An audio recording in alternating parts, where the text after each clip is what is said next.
Welcome to Wellness by Design. I'm your host, Andrew Whitfield Cook. Today we're chatting with Lisa Moane, a nutritionist, naturopath and an SOS feeding therapist. And that's indeed what we'll be discussing today, extremely fussy eating. Welcome to Wellness by Designs, Lisa. How are you going? I'm great, thank you. So Lisa, tell us first a little bit about your history and how you got into becoming an SOS feeding therapist. What is that? So an SOS feeding therapist, it's somebody who works with extreme picky eatings. So that's not the common and garden sort of fussy eater, but it's the extremely fussy eaters who are on a very narrow repertoire of foods. And I worked in the food industry as a food scientist for 15 years and decided to become a naturopath and a nutritionist about 5 or 6 years ago. And I really wanted to work with children. So I had really, high hopes of changing the world. And I had these children that came to see me and I tried to put them on these therapeutic diets. And I quickly realized that I was so out of my depth with what they were eating and what I wanted them to actually start to eat. So I needed to have another tool in my toolbox. And I came across SOS feeding therapy, and it was just perfect because it's a child-centered approach to fussy eaters. So it's not a matter of, if your child is hungry, they will eat, and you just leave them sitting there long enough and they will eat. It's the opposite of that. It's a really child-centered approach to fussy eating, and it just resonated so much with my philosophy of parenting. So I did the training several years ago and became a feeding therapist. Gotcha. Okay. So, the first things that spring to mind are things like, pica when we suspect a nutritional deficiency. There's also obviously the neurobehavioral issues that kids face. And I've spoken to a few of these kids about this or a similar issue. Some of them sort of said, when I got off my white diet and onto the good foods, everything changed and I'm so thankful, blah, blah, blah. But I get that this is this group, not necessarily all of them. Because I certainly remember challenges with my youngest child. So where do we start with? Well, let's go through extremely fussy eating first, I guess. We're not talking about just a little bit of, no, I don't want that potato. Tell me how bad this gets for kids. Yeah. So with fussy eaters, they'll still eat, more than 30 different foods. With extremely fussy or extremely picky eaters, they will eat less than 20 foods.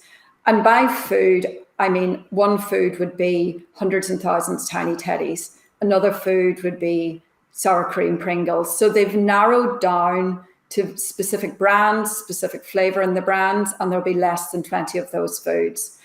And I've seen children where they're down to 5 of those foods. So, the sour cream and onion Pringle, the 100,000 tiny teddies, and maybe 3 other foods. And that's it. That's their repertoire. And the problem is that when a child has, say, 20 foods in their repertoire and they're an extremely picky eater, they will jag on those foods. So they will eat those foods for breakfast, lunch, and dinner over and over and over again. And then one day they'll stop eating those foods. And for a normal fussy eater, they'll stop eating the food. 2 weeks later, they'll be like, yeah, I'll have that food again. That's fine. But with the extreme situation, they will never eat that food again. So if they eat the hundreds and thousands of tiny teddies every day, one day they'll wake up and they won't eat them again. So you might have started with 20 foods in the repertoire. Now you're down to 19. And that's how you end up with the child that just eats donuts and 7-Up, because they've jagged on all the foods they've eaten to the point where there's only a handful of foods left. They'll also not be able to sit at the table with the food. So they, a child who's just a normal fussy eater the person beside them can be eating carrots and they'll be okay as long as they don't have to eat the carrots. But with the extreme fussy eater, they'll have to leave the room. So when they're 7, 8, 9-year-old, they'll be sitting in their bedroom on their own, eating their bowl of pasta, whilst the rest of the family is at the table eating their normal family foods. So that's sort of examples of how extreme it can get. Right. So this smacks of sensory overload here. Is this these extreme fussy eating children? Are they always children that have got a neurodevelopmental issue? No, they're not. But I mean, I think it's an estimate between 60 and 90% of children on the autism spectrum have got severe food restriction issues. So the majority of children with autism will have some of these issues, but I certainly, in my caseload, I see lots of neurotypical children as well. They might have sensory challenges, they might have anxiety, but the anxiety has built over time due to, the fussy eating, and the avoidance of those foods has led to the anxiety escalating. Right. Okay. So there we go into anxiety and psychological issues, OCD, and often these are caused by some trauma in the child's life. So is a large part of your therapy to do with counselling, and how sensitive do you have to be with signals or cues that there may be things like abuse going on, something like that? Not so much abuse, but certainly choking. So if a child has had a choking incident, then they will have a fear of food as a result. So then you have to ask, well, why did they have a choking incident or multiple choking incidents? And that comes down to their oral motor skills. So if a child has not developed oral motor skills normally in that normal course of development, from going from purees to mash foods to family foods, if something went wrong there and they didn't learn to chew properly, then they might have choking incidents and then they'll avoid food. That sort of thing can definitely play a role, which is why, you start with a full assessment of the child. So their posture, their muscle tone, their oral motor skills, their speech, all those things. And obviously, I will refer to occupational therapists and speech therapists for those thorough assessments, but you can get a good idea from watching a child eat and looking at the list of foods that they eat. You can understand, can they just not do a rotary chew, which is why they can only eat chicken nuggets. So you have to look at all those underlying reasons why they have become a fussy eater, because children don't become a fussy eater just as a behavioral thing. So there's usually an underlying reason which has led them down that path. Yeah, I wanted to sort of backtrack a bit and cover some comments that people might be thinking when they're listening to this, and that is, if you don't have the bad food in the house, they can't eat it. We've been through this with my youngest. So he actually had this quite restrictive, high sugar, and I remember arguments with my wife about don't buy it, Liam, it has turned around like you wouldn't believe. It's the most healthy out of all of us. He is the fittest out of all of us. He does this like SAS mentality to training. When you think you're at 30, when you think you're at your limit, you're actually at 30%, and he keeps going.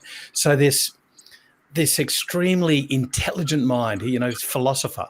And he actually thanked Lee, my wife, and he said, Mum, thank you so much for not just restricting me in those foods. I knew sort of what I was doing. I knew it wasn't good, but it was right for me at that time. Now, I can't say, obviously, that that's everybody's behaviour, but it was just really interesting that he actually thanked Lee for not being draconian with the food, because it might have even embedded a deeper sort of phobia or a deeper rigidity with that food. Is that what happens? Yeah, absolutely. And there's about 5% of children will starve themselves. So, you can't just say, well, this is the food, eat it. Or that's it, because there's 5% of children will be hospitalized and will starve themselves as a result. So that's not a great thing to do.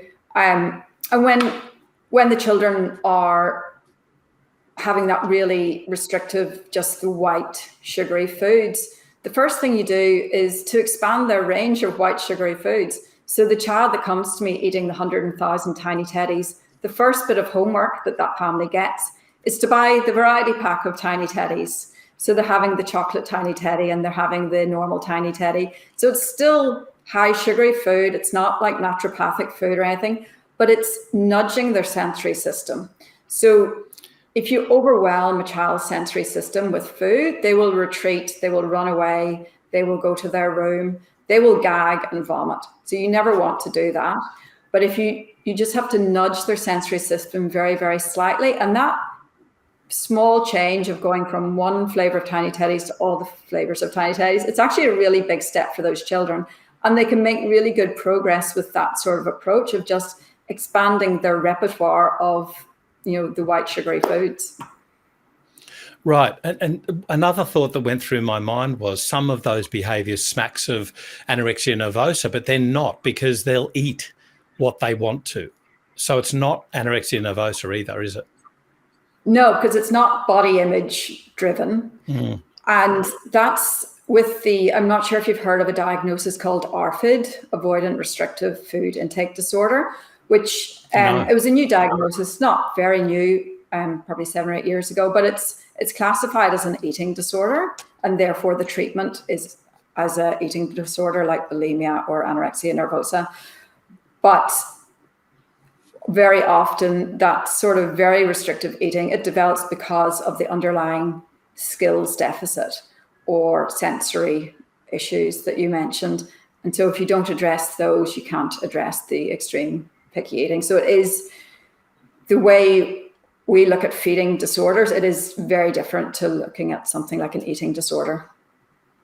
Gotcha. Okay. And also what you were talking about, this introducing still white sugary foods, but introducing just a slight variance on that and gaining their acceptance of that food. So that smacks again of desensitization, like with a phobia. Yeah. Is that what we're dealing with? Yeah, absolutely. So the SOS approach, like it covers the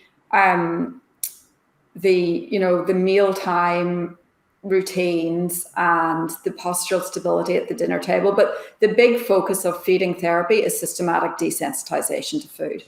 So having the competing, the challenge plus the relaxation. So with kids and feeding therapy, the relaxation part is the play. So we play with food. But it works in the same way. If you had somebody who had a phobia of a snake, the first step would be in the room, beside another room with a snake in a box in the room. And then the next time, you might open the curtain between you and the snake in the box in the other room. And by week 20, you might have the snake on your hands. It's very much like that. We start off with the piece of sweet potato is at the opposite end of the room, and the child can just about tolerate that. And then as the weeks go on, they get closer. We're juggling with the sweet potato. They're going home, clutching the sweet potato. And then eventually they will eat the sweet potato. But it's not flooding. So you're not shoving the sweet potato in their face. They're developing the comfort with the food to actually want to eat it themselves because they've been systematically desensitized to it. Gotcha. Okay. Forgive me, going back again, you were talking about when you're assessing kids and you were looking at their posture. And that reminded me of something that Dr. Elisa Song taught me about pandas, about this very quick onset, a slumping posture, a lack of strength in their handwriting. So their handwriting goes very spidery. So when you're talking about these assessments that you do, does this have any linking to like an infectious origin at all, or is it purely a behavioural type thing? It certainly can. Even no, it usually has some physiological starting point, and pandas would present in a very sudden picture. So they eat, a child that eats a normal wide range of food, and then in the course of a few days stops eating all of those. But then you have other kids who just will get a sore throat because they've got a really poor immune system. They'll get a sore throat every few months and stop eating. So you can do all the systematic desensitization in the world, but unless you can address the reason why they keep getting the sore throat, then, you know, you won't make progress. So you always have to look at everything that's going on with their body as a whole. And the posture, children, especially a lot of children on the autism spectrum have hypotonia, and they can't sit upright. So those are the kids that won't sit at the dinner table to eat because they can't sit at the dinner table. So you have to actually make sure that they're sitting in a really like straight up position, really cushions beside them, a box under their feet, everything. So their body can eat. Because if they're slumped in the chair, you know, they can't actually eat. Yeah. Wow, there's so much that goes into this. I was going to ask as well, with regards to eating at the table, how important is that family meal time rather than, as you said, sometimes they just eat their food in their bedroom alone? How important is it to reintegrate them into the family for success? It's absolutely critical. Eating with your family is a learning experience. Children learn to eat by watching other people eat. So even if the child is eating dinner at 5 o'clock and the parents are eating at 8 o'clock, they're missing the opportunity to see their parents, even to see how their parents chew the food, how they, the repertoire of food their parents are eating. So the first, absolutely number one step for any child with a fussy eater is to get at least one parent eating with that child every single time that they're eating. So, you know, not lunch because they're at school, but breakfast and dinner at the table. Even if the child is eating chicken nuggets and that's it, the parent is beside them eating like regular family food. They're getting exposed to that food continually. Family meal times, it's better for the children's vocabulary, their performance at school, everything, but it's 100% critical to reduce fussy eating. Gotcha. And you also mentioned speech therapy previously. Now, what's the way to ask this? What would be the split of those kids that don't have speech issues compared to those who do have speech issues in the group of kids who are extreme fussy eaters? I don't know what the exact split would be, but because the majority or a lot of the children who come to see me have autism spectrum disorder, once you get diagnosed with autism, you go to see a speech therapist and you go to see an occupational therapist. That's kind of the road that is traveled. So they're already working on that. But certainly if a child comes to see me with extreme fussy eating, and you can tell that they're not able to articulate properly, then I will get them sent off to a speech therapist or to someone to assess a tongue tie or something like that, which will interfere with your speech and with your eating. Gotcha. Tongue tip lateralization, so the ability to move your tongue from side to side, can show up in a speech deficit, but also you can't actually move the food onto your molars to chew it. So yeah, I don't know what percentage would have speech issues, but it's that whole like oral motor, what's going on in your mouth, definitely needs a full assessment for you to progress. Wow. It's so much more involved than what I originally thought. Like this is the minutiae. I can't say it. Minutiae. So what, forgive me there. What about results, Lisa? Like how quickly, how long does it take to get results, and how long do the results last? Are they lifetime? Do you have to keep re-educating kids? Do they fall back into bad habits? So that's a great question, because of course it's never, SOS feeding therapy is the only way to go. Like it's not a case of that.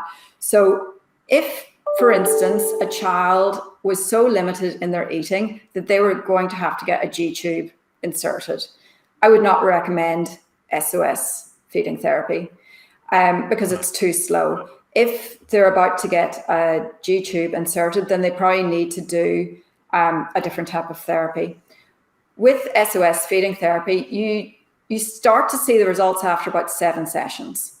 So in sessions 1 to 7, you're really just getting the child comfortable with food. And after about session 7, they'll start to actually, taste the food.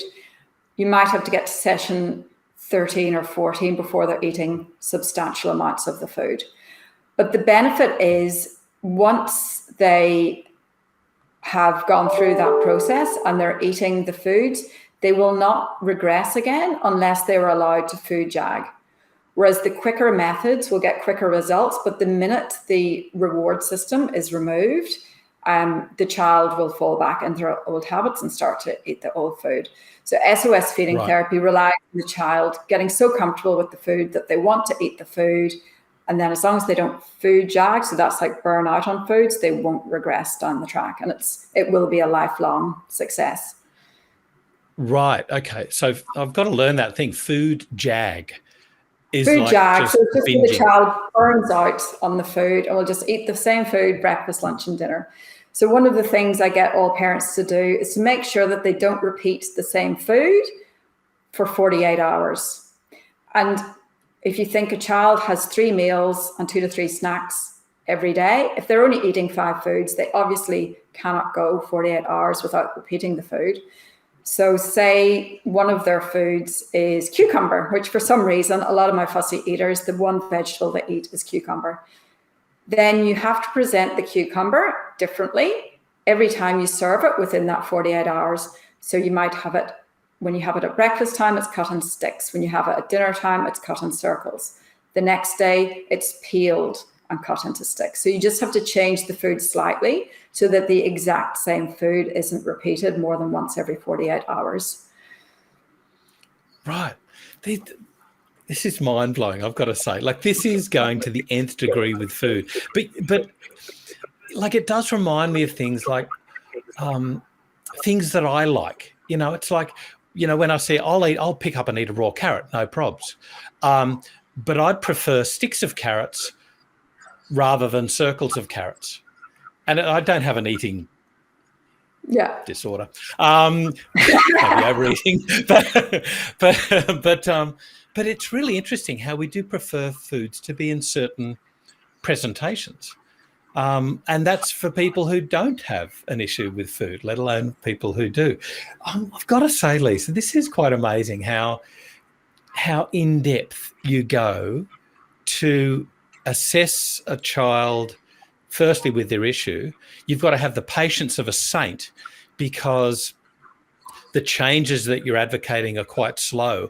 And if we're talking about white sugary foods in a neurodevelopmental issue, in a child with a neurodevelopmental issue, then it's not just about the food. You've got weeks and weeks of aberrant behaviour, of schools going haywire, of classes being evacuated when they go off the rocker, of issues with, kids hitting their mum and dad who they love. It's just that neurosensory issue.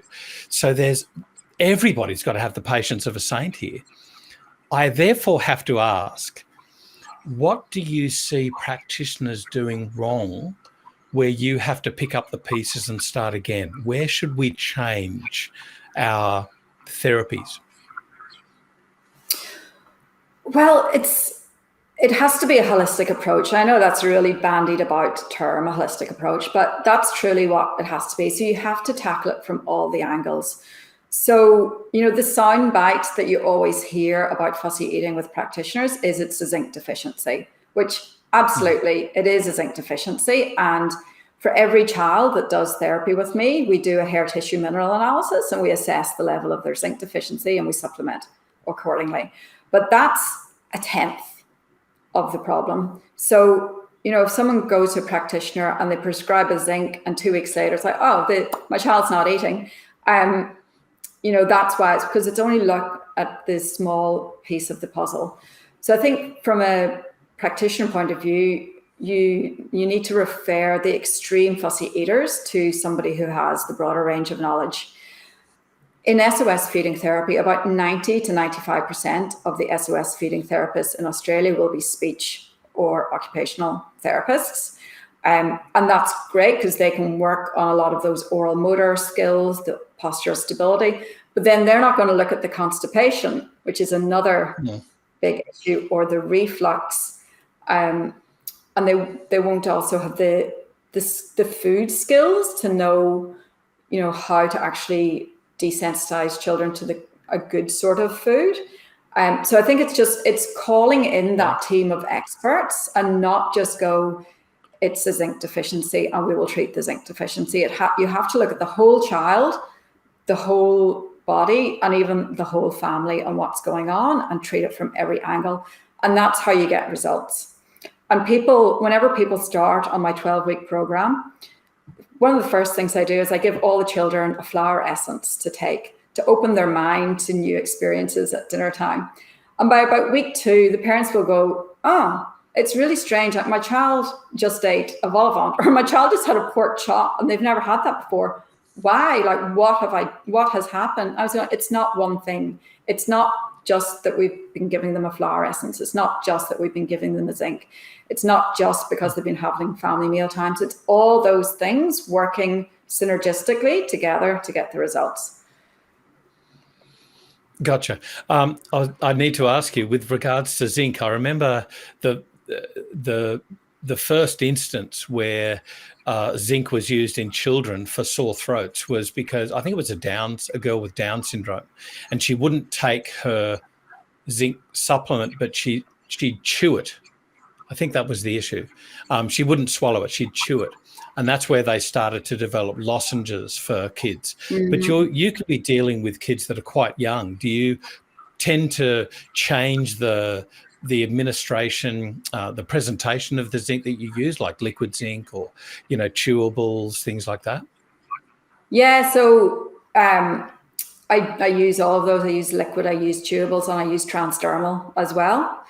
The very young kids don't tend to come to see me. So it's sort of 2-year-old up, even 2.5-year-olds up that actually start to see me, because up until that point, parents are just told this is normal, children are fussy, don't worry about it. And it's only when they get older that the parents realize that something isn't right. But yeah, every child is different, basically. And you might think that you've got the crackpot with the perfect zinc that every child will take, and then a child will come along and they won't take it. So you need to have a repertoire of zinc supplements even to make sure you get one. Gotcha. And you were mentioning constipation. How open are these kids that have, they've already got a restrictive eating problem? How open are they to taking other supplements, like, for instance, fibers or probiotics that might help their gut when they've got the eating disorder that restricts the choice of foods that they'll allow into their mouths? It depends. There's some kids and they will take a smoothie. Even the extreme picky eaters, they will still drink a smoothie. And I get parents to throw in cauliflower, mushrooms, like everything goes into that smoothie with the supplements, and some will take it. And then some just flat out refuse to take it. Yeah. And we just have to, with constipation, it's so hugely driven by dairy consumption. And even if we can cut them down from having, a litre of milk a day to having minimal milk a day, that's going to fix 80% of the kids who come to me with constipation, which is in itself a major challenge, because if your child will only drink milk and you take away the milk, it can be really scary. It will be absolutely foundational to getting them to eat more foods. But it will be really scary for parents that are worried, like, that their child has already been diagnosed with failure to thrive or things like that. And they know that at least the milk is keeping them alive, but you have to find a way to reduce it, to reduce the constipation, to develop their appetite for other foods. Right. And then, you're mentioning results earlier. What percentage of kids do you get these positive results in? Are there some kids that are just recalcitrant, they're really, really impossible to treat? Or is it just like, if we do these steps, it's a pretty sure bet that they'll I won't say grow out of it, but learn to cope with it? Yeah, I would say the younger the child is, the better. The older children are definitely more difficult to desensitize them. And that's partly because cognitively they've moved past the play with food stage. So you can't, juggle with your tomatoes or balance things on your head. They're like, we're done with that. Or you need to use a different approach, which is called the food science approach. But they've developed such rigidity and anxiety when they get to 8 or 9 that it's harder. So that's the population that doesn't get such good results. With the 3, 4, 5-year-olds, they'll go from eating 0 fruits and vegetables at the start of the program to at the end of the program, having 3 different vegetables, 5 different fruits in their repertoires. So not eating everything under the sun, but eating enough fruits and vegetables to eat a different food every 48 hours. That's quite incredible. Last question, and I need to ask this because this is really, like, it's blowing my mind how complicated this must be. Like, you've got a huge responsibility on your shoulders to start, but you've got to be competent in what you're doing to find so many different ways of attacking a problem. So where can we learn more about this? Where did you learn SOS feeding, for instance? So I was very lucky in that I managed to do my SOS training pre-pandemic. So I did that as a face-to-face 4-day conference a few years ago. But now there is a SOS feeding therapy website, which you can jump on and see. You can learn more there. My Instagram and my website obviously are full of information about fussy eaters and underlying causes of fussy eating and all those sorts of things. So that would also be a great place to kind of learn a bit more about this. But you've got this mind that goes into the sort of, well, let's call it the play of food, the ingenuity to figure out that it's different ways of presenting the food and to figure out those ways. So is this something that you've grown up with, that you've always had this love of playing with food, or, did you have to battle this sort of issue with your kids or anything like that? Or I've just always been a very, very food focused person. And like, I grew up in a very whole food oriented family with, there was always a chicken boiling on the stove. But I actually did my master's in food science like 25 years ago. And I've worked with food my entire career. So not from this perspective of a therapy perspective, but food has always been like a major, major factor in my life and everything I've done in my life. So I think food is absolutely foundational to everything.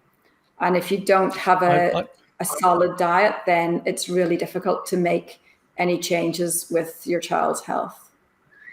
I really take my hat off to you. Thank you so much for opening our eyes to, it's not the issues. We knew there were issues, but just how complicated they are and what you can do to claw your way back, because this is so frustrating for parents and, everybody, the social network around these kids. And to see these kids embrace food must be an absolute joy. I'm getting teary here because my wife deals with this sort of child, and to see a change in that sort of child and to see their behavior develop and mature must be just joy for you. It is absolutely awesome. My family very gets a bit sick of me. I'll come up from my office and I'll be going, he ate an egg. And it is, and some of the kids I work with are just amazing. They won't talk a lot of the time, and then they'll come out with something. We have now completed the rock melon challenge, just out of the blue, and they'll take a bite of the rock melon. And yeah, it is absolutely awesome. Kids are awesome. You're awesome. Lisa Moane, thank you so much for taking us through SOS feeding and extremely fussy eating today on Wellness by Designs. And remember, thank you for joining us as well. And you can catch up on all the other podcasts, and we'll put up some really important show notes for this topic today on the Wellness by Designs website, on the Designs for Health website. Thanks so much for joining us on Wellness by Designs. I'm Andrew Whitfield Cook.